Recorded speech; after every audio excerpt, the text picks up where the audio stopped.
Muito boa tarde. Cumprimentar em nome da Comissão de Saúde o Conselho de Escolas Médicas Portuguesas, em nome do Sr. Presidente da Comissão de Saúde, Dr. Maló de Abreu, apresentar os seus cumprimentos, entretanto deve-se juntar a nós, mas nós temos mesmo que dar início a esta audiência, porque também temos o plenário às 15. Permitam-me cumprimentar a professora doutora Helena Canhão, diretora da Nova Medical School, Faculdade de Ciências Médicas da Universidade Nova de Lisboa, presidente do Conselho de Escolas Médicas Portuguesas, professor doutor Henrique Cirne Carvalho, diretor do Instituto de Ciências Biomédicas Abel Salazar, professor doutor Carlos Robalo Cordeiro, diretor da Faculdade de Medicina da Universidade de Coimbra, professor doutor João Eurico da Fonseca, diretor da Faculdade de Medicina da Universidade de Lisboa, professor doutor Altamiro Costa Pereira, diretor da Faculdade de Medicina da Universidade do Porto, professor Dr. Miguel Castelo Branco, diretor da Faculdade de Ciências da Saúde da Universidade da Beira Interior, professor Dr. Jorge Correia Pinto, diretor da Escola de Medicina da Universidade do Minho, professora doutora Teresa Figueiredo, representação da diretora da Faculdade de Medicina e Ciências Biomédicas da Universidade do Algarve, Vasco Cremon de Lemos, presidente da Associação Nacional de Estudantes de Medicina. Em nome da Comissão de Saúde, dizer que esta audiência está a ser transmitida via online e também poderá ser recuperada a qualquer momento no site da Assembleia da República. A audiência é pedida para a apresentação do órgão que tem por objetivo a realização e promoção de otimização do ensino e investigação em medicina, das ciências biomédicas e da saúde, bem como ter a oportunidade de abordar o reconhecimento do Estatuto de Interesse Público do Estudante de Medicina e outros tópicos. A organização da nossa grelha de tempos, 10 minutos à entidade, depois passamos 5 minutos a cada grupo parlamentar presente, novamente 10 minutos à entidade, organizada da forma que bem entenderem, e passo desde já a palavra. Muito obrigada. Boa tarde, muito obrigada, deputada Susana Correia. Senhores deputados, muito obrigada pela oportunidade de receberem aqui o Conselho de Escolas Médicas. Nós trouxemos uma apresentação de suporte, que é curtinha, e como a deputada Susana Correia já disse, nós vamos fazer uma apresentação do SEMP, curta, só introduzir-nos, e depois falar do que nos traz aqui o acesso à informação clínica durante o período de formação pré-graduada e o Estatuto do Estudante de Medicina. O Conselho de Escolas Médicas Portuguesas integra as 8 escolas médicas públicas portuguesas e promove estas atividades para melhorar o pré-graduado da medicina em Portugal. São entidades participantes as faculdades de medicina, que estão aqui representadas pelos seus diretores, e também a professora doutora Teresa Figueiredo em representação da Universidade do Algarve, e o estudante Vasco Cremon de Lemos, presidente da Associação Nacional de Estudantes de Medicina. Dizer-vos que há 8 escolas médicas públicas em Portugal, temos cerca de 12 mil alunos, portanto 2 mil alunos por ano, porque o curso de Medicina tem 6 anos, e temos nos anos clínicos cerca de 4 alunos para um docente, e isto depois é importante quando vamos falar no acesso aos processos clínicos eletrónicos. Muito boa tarde, Sr. Deputado. Começando por este tópico do processo clínico eletrónico, os estudantes acedem neste momento aos processos clínicos eletrónicos, e isto é muito importante porque o ensino da medicina nos 2 primeiros anos é feito nas faculdades de medicina, mas depois nos 4 anos seguintes é feito em hospitais e em centros de saúde, onde os estudantes estão em contacto direto com os doentes, obviamente através dos docentes, dos seus tutores, mas em contacto direto, conhecem a história clínica dos doentes ou das pessoas, dos utentes que vão às unidades de saúde, e têm por isso contacto com a história clínica, que é a informação privilegiada de saúde, e acedem aos processos clínicos que são necessários para a aprendizagem, para quando acaba o curso nós termos médicos que nos tratam já com um contacto com os doentes, acedem através dos docentes. Esta situação não é sustentável, uma vez que são palavras-passe de outras pessoas que são usadas, e a SPMS tem estado a tratar, do ponto de vista informático, do acesso aos processos clínicos eletrónicos com um código e um acesso especial para estudantes. Do ponto de vista eletrónico e informático, isso é possível. Depois há o problema da sua implementação, do uso destas palavras-passe e usurários pelos alunos, uma vez que é necessário o consentimento informado doente a doente, muitas vezes com doentes que estão acamados, que não fornecem história e que não é possível ter esse consentimento. E, portanto, não é de hoje, este assunto não é novo que trazemos aqui, mas temos já discutido a necessidade de se mudar esta condição legislativa do estudante de medicina, eventualmente de outros estudantes profissionais de saúde, para terem um estatuto igual aos profissionais de saúde e poderem ter um acesso direto. Tem-se falado muito dos estatutos dos estudantes do ensino superior. Há já algumas condições que estão bem definidas na lei, como o trabalhador estudante, atletas, dirigentes associativos, estudantes com necessidades educativas especiais, e nós consideramos que para os estudantes de medicina é necessário também haver algo regulatório que seja diferente do que está neste momento em vigor. E que isso pode eventualmente estender-se a outros estudantes pré-graduados que também tenham esta atividade assistencial e clínica. Portanto, e porquê esta diferença em relação aos estudantes de medicina? Porque há uma relação direta com doentes e com a sua informação, é uma população vulnerável. A informação confidencial é de saúde, mas muito mais do que saúde, de vários aspectos da vida das pessoas. Deve haver um tracking de acesso de quem é que acedeu àquela informação, e nós neste momento não sabemos se os alunos acedem ou não, porque não entram com a sua palavra-passe, depois da informação que é consultada, e eventualmente até pode haver alterações nos processos clínicos, por exemplo, a alteração de uma terapêutica, e nós neste momento não sabemos se isso é feito ou não. O ensino e a formação em medicina é um período crucial do desenvolvimento de conhecimentos e capacidades e da sua aplicação, e, portanto, durante estes 6 anos de medicina há que haver este ensino prático, porque um estudante de medicina ao fim dos 6 anos é um médico, é um profissional de saúde que pode exercer medicina e, portanto, que deve ter este contacto durante os 6 anos de curso. Trazer aqui que e os senhores deputados sabem muito melhor do que nós, existe o Estatuto do Aluno e Ética Escolar para os ensinos básico e secundário, que foi publicado em Diário da República em 2012, 5 de setembro, mas não existe o equivalente para o ensino superior.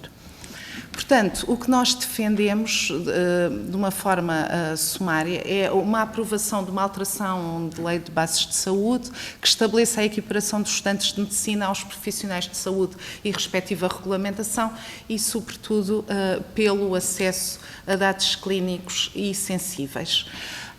Isto porque o direito à saúde, enquanto direito universal, é assegurado precisamente pelos profissionais depois de terem passado pela aprendizagem e ensino na área da saúde, que são ministrados nas nossas escolas. Não é possível ensinar medicina sem o contacto dos estudantes com as pessoas, com os doentes e sem acesso à sua informação e, portanto, há este interesse público no ensino da medicina. Lembrar que, de qualquer modo, é sempre um ensino tutorial. Eu há pouco mostrei que nos hospitais, nos centros de saúde, temos cerca de 4 estudantes para um tutor e às vezes até menos, depende dos locais, e, portanto, há sempre uma supervisão destes estudantes pelos assistentes. E, portanto, em resumo, era isto que vos trazíamos, só recordar que, e tenho aqui vários documentos, depois vos posso deixar, temos aqui esses documentos de um histórico que já houve, de alguns passos que já foram dados no sentido de aumentar a awareness e a importância, de salientar a importância deste assunto e que temos também já algumas propostas concretas em relação a essas alterações que podem ser feitas. Achamos que é intrusivo demais apresentá-las aqui, porque saberão melhor melhor que nós, mas gostaríamos e temos toda a disponibilidade para participar nessa revisão, se considerarem que é oportuno. Obrigada. Muito obrigada, professora doutora Helena Canhão. Antes de passar a palavra aos parlamentares, também solicitar se há possibilidade de depois distribuir a apresentação aos serviços para fazermos chegar aos senhores deputados. Muito obrigada. Eu passava então a palavra ao grupo parlamentar do Partido Socialista e passo a palavra ao senhor deputado Miguel dos Santos Rodrigues. Faz favor. Muito obrigado, Sra. Presidente. Saudar naturalmente todos os que são hoje recebidos, na pessoa da professora Helena Canhão, todos os nossos convidados. Permito uma saudação especial também aos representantes dos alunos ou aos representantes dos alunos, ao Vasco aqui presente. Sobre esta matéria e da parte do Partido Socialista, algumas considerações que podemos fazer. A primeira é que penso que temos todos chegado à conclusão e cada vez mais de que é de facto necessário um estudo, mas mais do que um estudo, uma ação concreta sobre a criação de um estatuto de estudante de medicina. Eu vou mais longe, porque me parece que o problema não é exclusivo da medicina. Naturalmente aqui temos o Conselho das Escolas Médicas, mas da mesma forma que é certo que nos últimos 4 anos letivos há uma permanência elevada dos estudantes de medicina nos hospitais, mas isso não é menos verdade para, no caso, por exemplo, dos estudantes de enfermagem, o que não significa que o nível de acesso e o nível de informação tenha que ser rigorosamente o mesmo, mas ele tem que existir, porque os problemas que sabemos que existem hoje, até para coisas tão simples como a redação de diários clínicos, que depois são utilizados como elementos de aproveitamento escolar, também existem, mesmo que noutros formatos, noutros cursos de medicina que têm permanência hospitalar, e portanto acho que esta reflexão que nos traz aqui hoje é importante, e sobre esta ação concreta eu julgo que convergimos todos. Essa é a primeira nota que gostaria de deixar. Eu, embora tenha sido vossa opção não afunilar demasiado ou não entrar demasiado em modo solução, mas uma vez que todos convergimos quanto ao diagnóstico, se calhar seria interessante, e essa é a questão que vos coloco, sobre quais eram os elementos essenciais, podendo eu já afiançar aqui alguns que deveriam constar de um eventual estatuto do estudante em saúde. Ou seja, naturalmente nós temos a questão do acesso aos registros clínicos, com complexidades que já vou aflorar adiante, mas temos também outras questões que devemos considerar. Desde logo, parece-me evidente, embora imagino que em grande parte das escolas médicas do país e aquelas que estão associadas a hospitais universitários isto já seja uma realidade, mas também acho que de uma realidade que existe por força da praxis, também por vezes é preciso dar força de lei. Refiro-me, por exemplo, ao acesso a vacinação profilática para quem tem permanência em hospitais e para quem tem cuidados com doentes, que, sendo prática, pelo menos nos casos que eu conheço, eu sou do Porto e, portanto, há 2 casos que conheço particularmente bem, 3 casos que conheço particularmente bem, nesse meu contexto mais regional, mas também acho que essa é uma matéria sobre a qual devemos estudar, mas da mesma forma que temos o acesso aos dados, da mesma forma que temos a vacinação profilática, eu perguntar-vos-ia se há outros elementos que para vós faça sentido incluir neste estatuto, até porque há depois um exercício de quantificação e orçamentação que lhe está associado, que não é indiferente também para a discussão que queremos ter, embora esteja muito mais uma questão de princípio do que uma questão orçamental, mas não é uma questão que o legislador deva deixar de observar. Em segundo lugar, estou muito interessado também quanto à proposta. É certo, e sabemos que a SPMS está já neste momento a trabalhar num sistema de acesso para os estudantes. Eu já estive inclusivamente num debate, inclusivamente com o Sr. Deputado Pedro Frazão e com outros deputados desta Assembleia da República sobre o tema, e permite-me também refletir e a discorrer um pouco sobre ele. A questão do acesso aos dados clínicos, sendo os dados clínicos e de saúde dados sensíveis à luz do RGPD, mesmo que nós os quiséssemos classificar como dados de interesse público, leia-se que tivessem uma base processual de interesse legítimo, isso é muito complexo de fazer e até é dúbio, na minha opinião, de que possamos ter esta interpretação quando falamos de dados tão sensíveis como os dados de saúde, compreendendo eu a dificuldade do consentimento 1 a 1. Mas, mesmo nos casos em que um utilizador ou um consumidor quer contratar um seguro de saúde, até aí, e mesmo para dar acesso à seguradora aos seus dados de saúde, até aí é preciso consentimento à seguradora, sendo que esta é uma operação voluntária. Eu também acho que esta é uma discussão, sendo muito interessante, é relativamente etérea, ou seja, se conseguirmos chegar a um patamar de maturidade digital, mas essa é a segunda pergunta que vos coloco, se este é um stepping stone, perdoar-me, é um anglicismo necessário ou não, mas eu também julgo que se chegarmos a um patamar de maturidade digital em saúde, em que o RSE passa a ser de facto um mecanismo de portabilidade em que o utente tem acesso aos seus dados e pode gerir os consentimentos a partir daí, se isso não é uma solução mais airosa do que um consentimento 1 a 1, ou se precisamos de mais mecanismos por cima destes. Até porque nem todo o acesso aos dados de saúde é igual, ou seja, vou colocar as coisas nestes termos, utilizando não um exemplo pessoal, mas entendam que a prioridade do legislador é também problematizar e, portanto, é também esse exercício que procurarei fazer. Mas, e terminarei, porque compreendo que já estive o meu tempo, mas dou-vos apenas este exemplo. Para mim é absolutamente indiferente que tenha 4, 5, 10 estudantes de medicina quando estou a ser operada, seja o que for, até porque muito provavelmente estou anestesiado e, portanto, isso não me incomoda rigorosamente nada, nem muito menos o acesso aos dados de saúde a seguir. Incomoda-me mais que haja um registro universal, um RSE que tenha acesso universal, se eu tiver uma descompensação e tiver um internamento psiquiátrico. Esses dados não são iguais. Não são equivalentes, até podem ser igualmente úteis e relevantes e necessários para a formação dos estudantes de medicina, mas não são irrelevantes para o utente e não é a mesma coisa.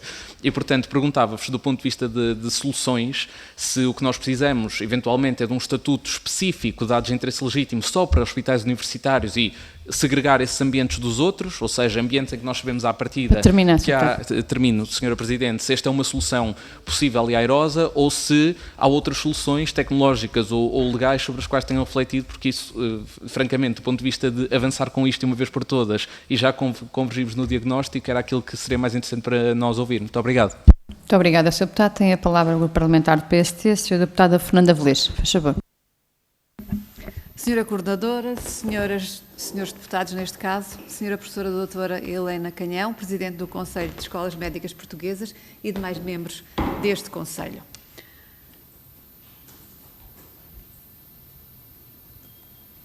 Gostaria, em primeiro lugar, de aproveitar esta audiência para saudar o Conselho das Escolas Médicas Portuguesas pela eleição desse órgão, no passado mês de janeiro, e de manifestar, em meu nome pessoal e em nome do Partido Social Democrata, a importância que atribuímos à vossa missão, que tem a ver com a melhoria e promoção do ensino e investigação em medicina, das ciências biomédicas e da saúde.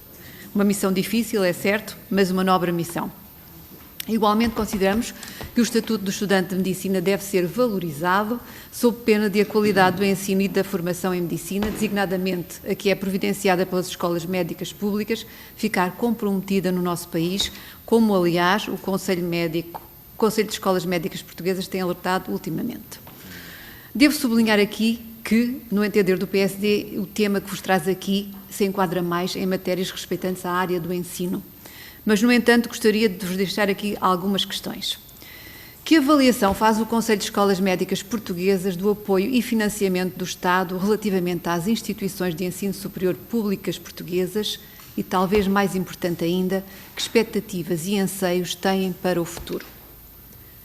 Que novas formas de financiamento consideram necessárias para assegurar a sustentabilidade financeira das referidas instituições, uma condição, afinal, para a garantia de futuro do ensino e da prática de uma medicina de qualidade no nosso país? E, finalmente, que sugestões podem apresentar de forma a promover a curto prazo a criação do Estatuto do Estudante de Medicina? Muito obrigada. Muito obrigada, Sra. Deputada. Tem a palavra o Grupo Parlamentar do Chega, Sr. Deputado Pedro Frazão. Muito obrigado, Sra. Presidente, Srs. Deputados, Sra. Professora Helena Canhão, bem-vinda a esta Comissão. Na sua pessoa, cumprimento todos os senhores professores das Escolas Médicas de Portugal e também uma palavra especial aos alunos, que cumprimento a todos, sabendo que os alunos são os futuros médicos e, portanto, devem ser reconhecidos como tal. Fazer aqui um pequeno apontamento para dizer que ainda hoje de manhã, aqui nesta Comissão, recebemos o bastonário da Ordem dos Médicos, que trouxe consigo o Presidente do Colégio de Ginecologia e Obstetrícia, que acabou por reconhecer também como os estudantes de medicina têm um papel na saúde pública. Porque discutíamos nós os novos mínimos de segurança para as equipas de ginecologia e obstetrícia para os vários números de partos nos vários hospitais distritais em Portugal, e este projeto de alteração ao regulamento da constituição das equipas médicas nos serviços de urgência e nas equipas de ginecologia e obstetrícia contemplam alunos de medicina. Aliás, dizem mesmo que em alguns parâmetros, um segundo especialista pode ser substituído por um interno do 5º ano, que em situações excepcionais, nas equipas com mais de 2 especialistas, o terceiro especialista poderá ser substituído por um interno de especialidade do 4º ano e um quarto especialista por um interno do 2º ano. E em situações excepcionais nas equipas com mais de 3 especialistas, o quarto especialista poderá ser substituído por um interno com mais de 6 meses de formação específica, desde que os restantes elementos sejam todos especialistas. Estamos a falar de internos, já são pessoas formadas em medicina, mas não deixam de ser estudantes de medicina de um grau de especialização dentro do curso de medicina, para os quais os médicos estão a candidatar-se para o grau de especialista. Portanto, esta verificação de que os alunos de medicina são uma força de trabalho e uma força importante ao assegurar o acesso a cuidados de saúde em Portugal é verdade. É verdade não só para os alunos de medicina no curso básico, mas também para os alunos das especialidades. Gostava de abordar também um tema sobre o rácio de médicos em Portugal. Em 2019, Portugal contava com um rácio de 5,4 médicos por cada 1000 habitantes, ou seja, mais 2,3 médicos por cada 1000 habitantes do que há 20 anos atrás. Este valor representa um aumento de 74,2%, como explicita o INE, o Instituto Nacional de Estatística, nos últimos 20 anos. Ora, de acordo com este mesmo documento, o crescimento do número de médicos em Portugal foi mais elevado do que na restante União Europeia a 27, com 3,6% ao ano entre 2014 e 2018, quando a União Europeia se ficou pelos 1,4%.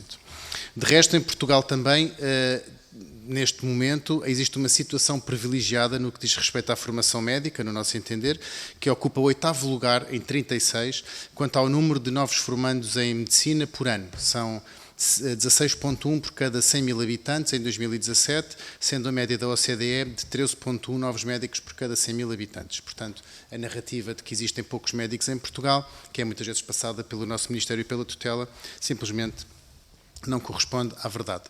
O próximo concurso nacional de acesso ao ensino superior, que será em 2023, terá um total de 54.733 vagas, mais 372 do que o ano passado, e o número de vagas dos concursos para medicina, para os concorridos cursos de medicina, cresce apenas 7 vagas, num total de 1.541, apesar de ter sido anunciado que a formação de médicos iria ser uma grande solução para o SNS. O que foi anunciado foi mais 7 vagas e, portanto, gostava de ouvir a vossa opinião sobre este número. Depois gostava de interessar também a questão da imigração médica. A imigração médica disparou em 2021, com 88 profissionais a procurarem novas oportunidades para fora de Portugal. Este é o valor mais alto nos últimos 5 anos, já que é necessário recuar até 2016 para encontrar um número de imigrações tão elevado, portanto, reportando-nos ao período da Troika e pós-Troika. Nesse ano, foram 147 os médicos portugueses a saírem do país. Porquê é que os médicos saem de Portugal? É uma pergunta que vos deixo. Será por serem mal pagos? Os valores absolutos para 2020 demonstram que os médicos especialistas em Portugal receberam em média 42 mil euros. Entre os parceiros da moeda única, os mesmos profissionais em Espanha recebem em média 79 mil, em Itália 88 mil, em França 83 mil, ou seja, recebem quase o dobro dos colegas portugueses. Se formos para a Finlândia, recebem 116 mil, na Bélgica 116 mil também e na Alemanha 146 mil, ou seja, recebem aproximadamente 3 vezes o salário médio pago em Portugal. Nos Países Baixos 160 mil e na Irlanda 172 mil, sendo este o valor recebido 4 vezes o que é auferido em Portugal. Tinha mais questões para vos deixar, mas uma vez que já esgotei o meu tempo, termino por aqui. Muito obrigado, Sr. Presidente. Muito obrigada, Sr. Deputado Pedro Frazão. Passo então agora a palavra à professora doutora Helena Canhão, para gerir da forma que entender até 10 minutos. Muito obrigada. Muito obrigada pelas vossas questões e nós vamos respondendo e todos nós podemos adicionar algo. Em relação às primeiras questões, é muito importante o Estatuto ser alargado a outras dimensões, sem dúvida. Mencionou as vacinas, mas há outras dimensões muito importantes. Desde logo, a avaliação das próprias faculdades aos alunos que entram. Por vezes nós temos alunos nas nossas faculdades que não têm capacidade para exercerem a medicina e, na verdade, eles só entram por número de clausos e isso é um ponto que, sobretudo para casos extremos, as escolas deviam ter também algo a dizer em relação à capacidade dos alunos que nós recebemos. Nós, nesta proposta, temos já outras propostas associadas que se calhar podemos depois fazer chegar, não é? Que já tinham sido feitas e que podemos fazer-vos chegar e também concordamos que algumas destas propostas também podem ser estendidas a outros profissionais de saúde, nomeadamente na área da enfermagem e outros nutricionistas, etc., que contactam com doentes. Não sei se alguém mais, em relação à primeira, quer acrescentar. Muito boa tarde, muito obrigado, Sra. Coordenadora, Srs. Deputados, pelas questões. Em relação à primeira, eu diria, indo ainda à apresentação inicial, que de facto há aqui um aspecto importante que está claramente em causa, que é o facto de o aluno hoje aceder de forma editável e o que se pretende é que o aluno aceda de forma não editável, em primeiro lugar, isso é fundamental. E depois que o histórico de que já este Conselho das Escolas Médicas, eu já estou também aqui há alguns anos, tem desenvolvido precisamente com a SPMS e também com a Comissão Nacional de Proteção de Dados, levou de facto a que mesmo a Comissão Nacional de Proteção de Dados tenha emitido um parecer 31 de 2021, precisamente fixando a necessidade de se olhar para a possibilidade de o estudante de medicina ter acesso ao processo eletrónico sob consentimento informado do doente, e já percebemos um pouco as dificuldades que isso pode inserir. Aquilo que de facto nos trouxe aqui foi depois a informação de que era necessário alterar o estatuto, um estatuto de autoridade pública do aluno. Mas relativamente à primeira intervenção, eu acho que ficou um aspecto que é também para nós decisivo. Eu teria aqui toda a tarde para falar sobre ele, que há muito mais do que esta questão, como foi dito também já pela professora Helena Canhão, para tratar nos nossos hospitais universitários. Desde logo, de facto, a assunção de um estatuto de hospital universitário.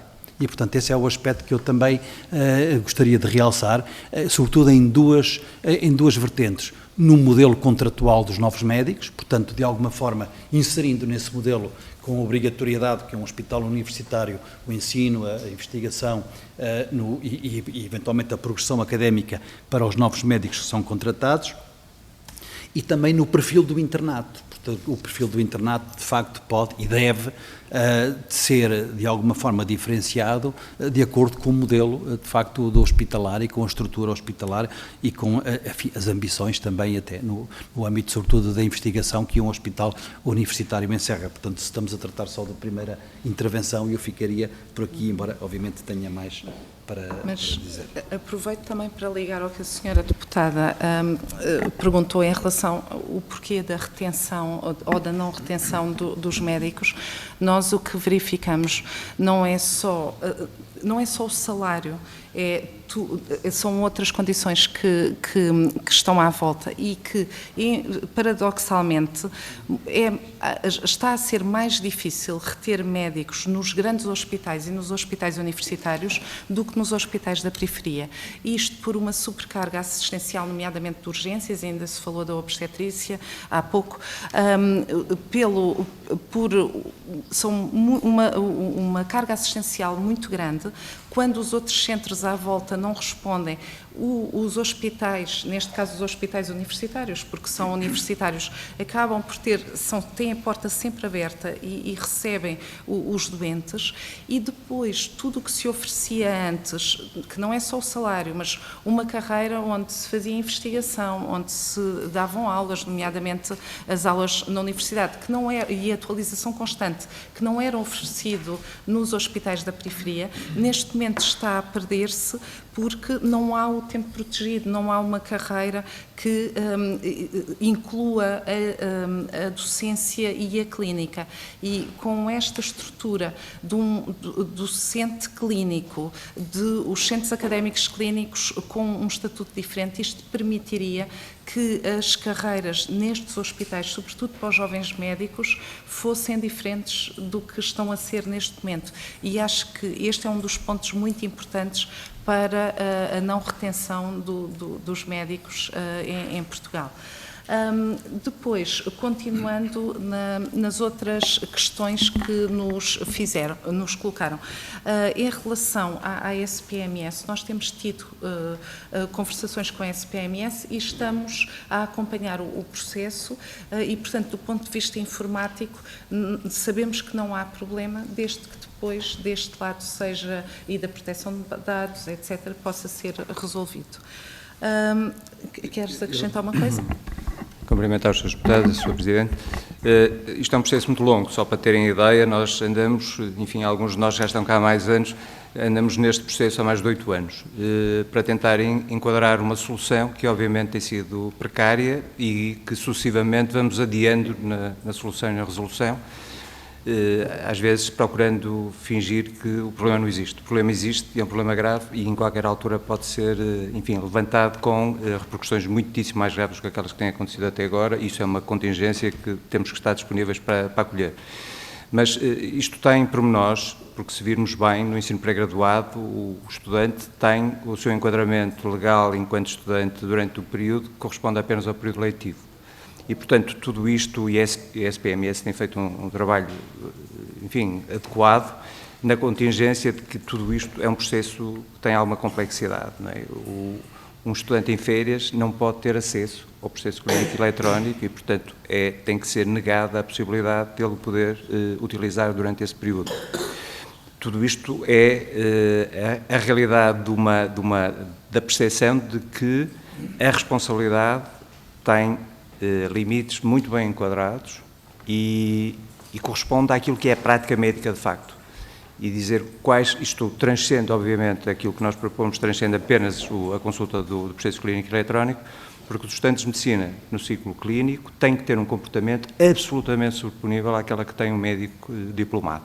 E, portanto, o enquadramento legal tem que contemplar toda essa vertente, mas com a dificuldade de ser limitada num tempo que tem que ser renovado anualmente e de acordo com aquilo que é o perfil do percurso académico de um estudante. Portanto, tem estas... Senhores deputados, permitam-me, quando nos solicitaram uma sugestão que pudesse alterar, porque eu acho que às vezes o problema aqui é o conflito com o RGPD, com os direitos do paciente em proteger a sua informação no todo ou em parte. Eu julgo que uma das formas de ultrapassar é obter consentimento informado, mas nunca caso a caso. É o paciente, quando é admitido num hospital universitário ou numa entidade com ensino universitário, dá ou não autorização. Para todos os alunos do terceiro, do quarto, de enfermagem, está num hospital de ensino, se ele der autorização, o seu processo está aberto a consulta àquele grupo de estudantes. Se não der autorização, é uma limitação. Aquele paciente não pode ser usado da mesma forma no processo de ensino que todos os outros. Eu acho que com esta pequena nuance, havendo um momento único de autorização à consulta dos dados clínicos, e aqui permitam-me, tem que ser a todos os dados clínicos, não pode ser uma parte, porque nós, como um sistema de saúde, nós, um sistema orgânico, biológico, psicossocial, em toda a sua dimensão, não podemos, só podemos ver parte do fígado e esquecer a parte cardíaca. Temos que ver no seu todo. Agora, também é verdade o que diziam aqui os meus colegas, quer dizer, o aluno de medicina, naquela fase, já tem formação suficiente para perceber que tem que respeitar de forma estrita o privilégio que lhe é dado de consulta.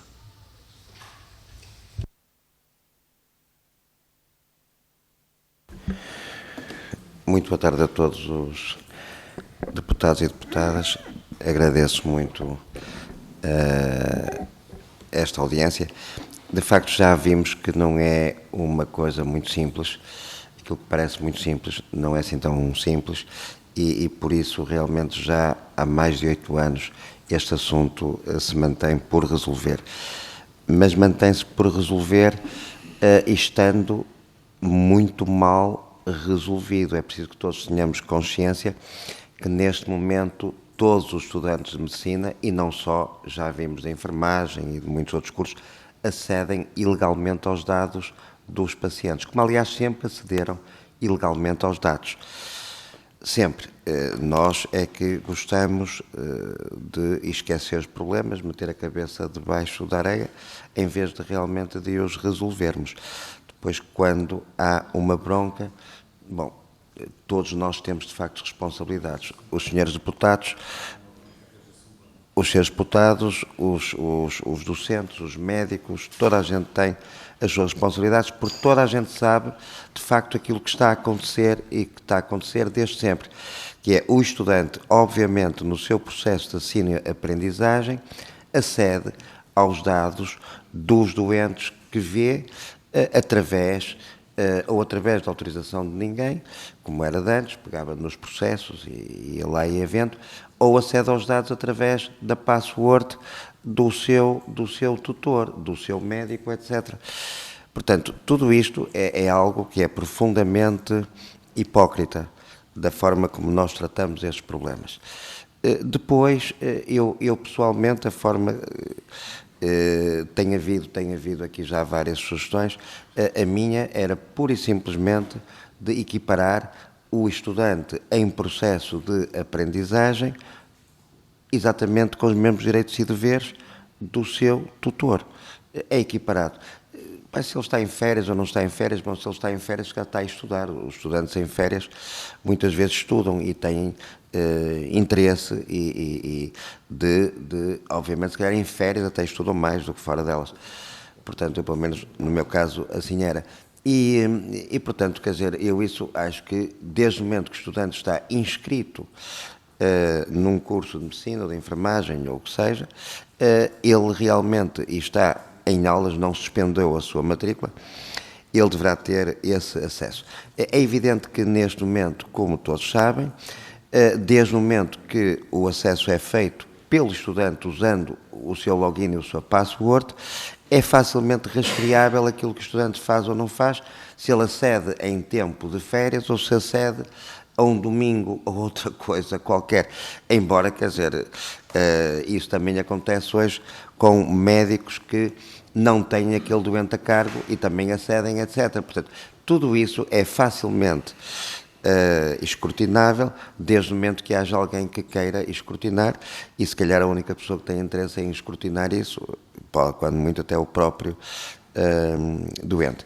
Portanto, para mim, a situação, é claro que a questão do estatuto do estudante universitário, estudante de medicina, os outros estudantes, isto tudo é fantástico, mas, e é muito bom também fazermos abordagens mais holísticas, mas eu gostava de resolver neste momento este assunto, que é muito simples de resolver se o quiserem resolver. Depois a questão do estatuto, fantástico, vamos resolver também a questão do estatuto, vamos resolver também uma série de outras questões, mas as questões, se não forem resolvidas, continuam por resolver. Sr. Professor, temos mesmo que chamar. Temos de terminar. Pronto, e quanto realmente às outras questões que puseram, eu também gostava muito de responder a essas questões, mas ficará então para uma outra vez. Se me permite, professora Helena Canhão e todos, há uma questão que eu acho que deve ficar clarificada, e não se entender, com números, a questão de haver ou não falta de médicos em Portugal. É uma questão importante, porque, de facto, saiu recentemente o último relatório Health Statistics da OCDE de 2022, que nos coloca em primeiro lugar no país da OCDE com no maior número de médicos por 1000 habitantes, 5.5. Estávamos em terceiro lugar no último relatório, estamos em primeiro lugar neste relatório. Portanto, não há falta de médicos em Portugal. Agora, há falta de médicos no SNS, há falta de médicos em regiões e há falta de médicos em especialidades. Isso é outra questão, mas não há falta de médicos em Portugal. Procure-se criar condições para que eles, de facto, reforcem o SNS, porque aí, de facto, há falta de médicos, e agradeço-lhe a referência à especialidade em causa, uma vez que tenho uma das minhas filhas aí interna de ginecologia e obstetrícia. Muito obrigada. De minha parte... Eu peço desculpa, vamos dizer, não há falta de médicos, há falta de condições de trabalho. Isso há. Muito obrigada, Sr. Professor. Da parte do Grupo de Trabalho, agradecer os esclarecimentos, reiterar, por favor, o pedido de poderem fazer chegar à Comissão as propostas que falaram e a própria apresentação que deixaram, o nosso agradecimento, e passava a palavra ao Sr. Presidente da Comissão de Saúde. Muito obrigada. Muito boa tarde a todos. Peço desculpa por ter chegado a esta hora, aliás é a primeira vez que estou aqui no grupo de trabalho, mas era obrigatório que hoje aqui estivesse. Como compreendem, a Comissão de Saúde é uma comissão com imenso trabalho, ao contrário do que muitas vezes se pensa lá fora, e, para além disso, a Assembleia da República, nestes dias, com alguns irritantes, digamos assim, tem estado em franca atividade, e hoje de manhã esteve em franca atividade. Mas queria naturalmente cumprimentá-los a todos, agradecer muito a vossa presença, cumprimentar a Sra. Presidente, a Sra. Professora Doutora Helena Canhão, cumprimentá-los a todos, cumprimentar naturalmente, se me permitem também, muito em especial, o professor Carlos Belo Cordeiro, meu particular amigo, e não posso deixar de fazer esta saudação especial, e uma saudação muito especial, à Faculdade de Medicina da Universidade de Coimbra. A Comissão de Saúde vai realizar ainda este ano, nos 44 anos do Serviço Nacional de Saúde, um evento dedicado ao Serviço Nacional de Saúde, e o Serviço Nacional de Saúde deve-se muito a um homem da Escola de Coimbra, muito mesmo a um homem da Escola de Coimbra, que foi por acaso o meu professor de obstetrícia na altura, e portanto será lembrado nessa data. Ele muitas vezes é esquecido, lembram-se muitas vezes do Dr. António Arnaud e esquecem-se do professor Mário Mendes, que foi essencial no lançamento do Serviço Nacional de Saúde, e para isso estão e estarão convidados. Aproveito também a oportunidade para dizer que nós, para além deste grupo de trabalho, que é fantasticamente dirigido pela deputada Susana Correia, nós temos outro grupo de trabalho de eventos e, enfim, saídas e visitas. Havemos ter a oportunidade de, nos próximos tempos, de visitar algumas das faculdades de Medicina, e possivelmente vamos no próximo plano de atividades incluir um encontro, um seminário que nós realizamos normalmente aqui na Sala do Senado, virado para estes temas que hoje vieram aqui abordar. E finalmente dizer que em muitas das audiências, não das audiências, mas das audições que nós fazemos, recordar aos seus deputados que devíamos incluir o Conselho das Escolas Médicas Portuguesas nas entidades que nós normalmente, em comissão, em sede de comissão, nós ouvimos, que me parece que é pertinente incluí-las. Resta-me, portanto, agradecer muito a vossa presença, reconhecer muito o vosso trabalho. Podem contar com a Comissão de Saúde para aquilo que entenderem, e que da minha parte, obviamente, sempre presente, sendo que às vezes chego um pouco atrasado. Muito obrigado. Damos então por concluída a audiência. Muito obrigada a todos. Bom dia.